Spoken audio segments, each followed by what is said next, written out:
જાનો ખાવામાં હું બનાવું? તારે જે બનાવે બનાવી નાખ ને. જયારે હોય ત્યારે મને એવું પૂછવાનું, મને પૂછીને રોજ બનાવવાનું હોય? હું જે તો બનાવી નાખું છું, પણ તમે જે ખાતા તો નથી ને.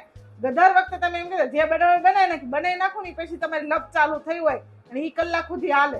તો તું જયારે હોય ત્યારે મને પૂછે તો હું કારખાને ગયો હોય, કામેથી આવું અને ઘરે આવીને તને પૂકાવું કે તું આ રસોઈ બનાય, પછી તું રસોઈ કર. એવી રીતે હોય કઈ કામ? તો હું ક્યારેક જ પૂછું છું અને ક્યારેક પૂછું ને ત્યારે જવાબ આપી દેવાય. નહીં પૂછું હવે તમને ક્યારેય. તારે જે બનાવે ને બનાવી નાખજે, હવે બીજી વાર પૂછતી નહીં.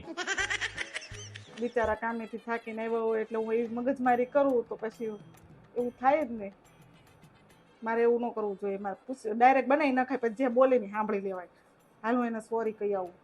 બિચારી આખો દિવસની કામ કરવાની કંટાળી હોય અને મને આવીને પૂછ્યું હું બનાવું. મારી હાટું જ પૂછ્યું હોય ને, મને ભાવે એવું બનાવે અને હું ઓફિસેથી આવીને સીધો ખસકાઈ નાખું. લે હું એને સોરી કહી દઉં. તું કેમ આવી પાછી? હું તમે પાસે જ આવતી હતી. તમારા મગજમારી ન કરતા હોય તો હું તમને પૂછું, જવાબ આપી દેતા હોય તો. કોને ચાલુ કરી મગજમારી? તે મને પૂછ્યું ને કે હું બનાવું. હું કામે થયા, મને એવું ખબર હોય કે હું બનાવવાની છું. તું તમે પણ બાંધવાનું ચાલુ કર્યું હતું. મેં થોડી કર્યું હતું. મેં ખાલી સીધી રીતે પૂછ્યું હતું તો તમે બોલવા મળ્યા હતા મને. તારે મને પૂછવું શું કરવા જોઈએ? હું કામે ત્યાં આવું ને ખાઈ કોપાઈ કોઈ બેહું તું પાછી પણ મને એમ હું બનાવું. મને એમ થયું હોય કે તમારે ભાવ તું બનાવ ને એટલે મેં પૂછવું હોય. નહીં પૂછવું હવે બીજી વાર. હા તો નહીં પૂછતી.